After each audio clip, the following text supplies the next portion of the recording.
पारा शिक्षक को 55% सीट रिजर्व कर दी है। जो भी वैकेंसी आएगी तो फिर हम लोग उससे परे क्यों? एक मैदान में बाघ बकरी को खुला छोड़ दो, कोई ब्रैकेटिंग नहीं, तो क्या होगा? कुछ दिन में बाघ ही नजर आएगा, बकरी समाप्त हो जाएगा। यानी सरकार ये चाहती है कि जो पहले से काम किया 10 साल 15 साल से वो हट जाए और नए लोगों को हम बहाल कर लें। 2015 का नियमावली में भी था कि हम लोगों को नियमित करना है। कार्मिक का ही आदेश है, हाई कोर्ट सुप्रीम कोर्ट सब जगह से आदेश आ चुका है।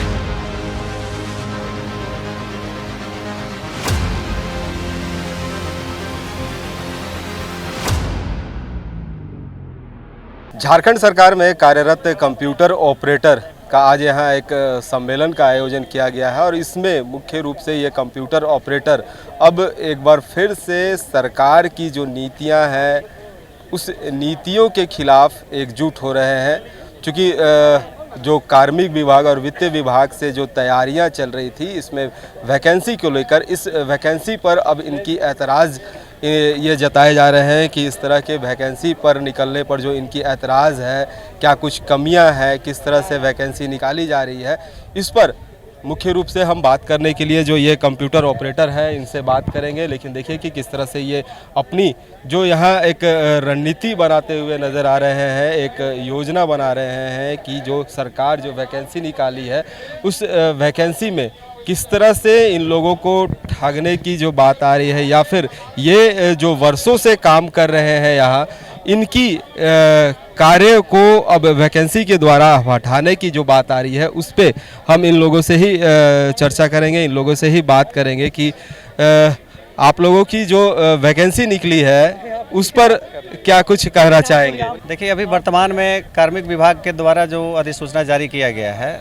उसमें जो पूर्व से कार्यरत कंप्यूटर ऑपरेटर हैं उनको मैंने एक तरह से क्या बोला जाए अलग किया जा रहा है। जैसे उनकी जो अधिसूचना जारी हुआ उसमें एक कंडिका है कि हम 85% नियुक्ति सीधी नियुक्ति करेंगे और 15% जो है जो पूर्व से कार्यरत कंप्यूटर ऑपरेटर उनको वेटेज के रूप में दिया जाएगा।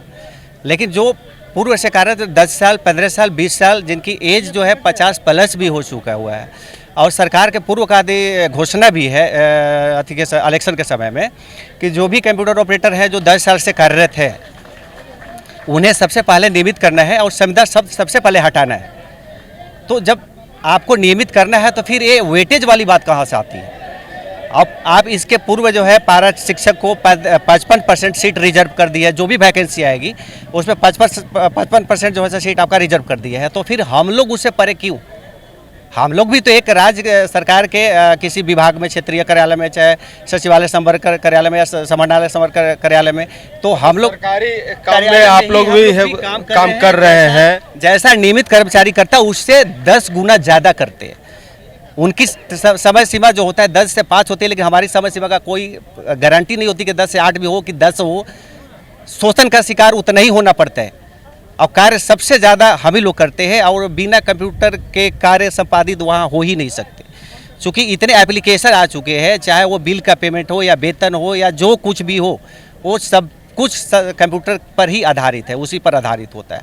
तो आज इतने सालों से जो हम लोग कार्य कर रहे हैं तो कार्य करने के बाद फल क्या मिल रही है कि सरकार अधिसूचना जारी कर रही है, अधिसूचना जारी करके पद सृजित कर रही है और उस पद पे जो पहले से कार्यरत है उनको कुछ पता ही नहीं है।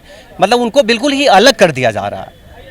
आप ये कहे नहीं उसमें लिखे कि आपको सबसे पहले 85% या 55% या 40% जो भी वैकेंसी उसका 40% जो आपको पूर्व में रखने के बाद ही बाकी का जो परसेंटेज होगी, जो वैकेंसी का शेष वैकेंसी बचा हुआ जो रहेगा वो हम बाहर से लेंगे।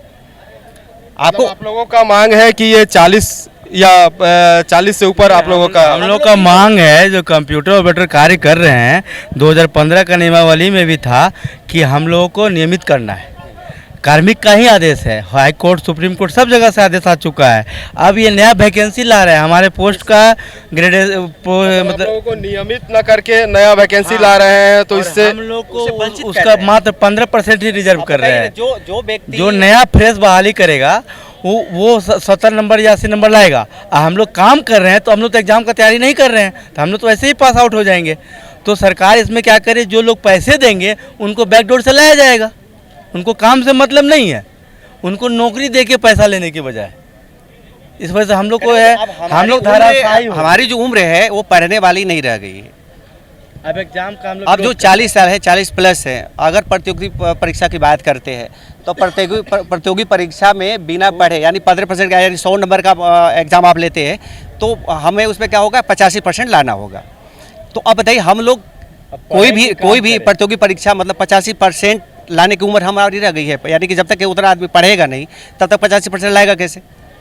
तो हम लोग चाहते हैं कि 85% जो वेटेज कर रहे हैं ना 15% का, 85% वो हमें वेटेज नहीं हो बल्कि वो हमारा रिजर्वेशन हो वैकेंसी में। अगर आप 600 निकालते हैं तो 600 का 30% हमारा रिजर्व हो जाना चाहिए। इसके बाद जो आपका 70% है आप लीजिए बाहर से। हम परीक्षा का बहिष्कार कर रहे हैं, हम स्वतः नियमित कीजिए।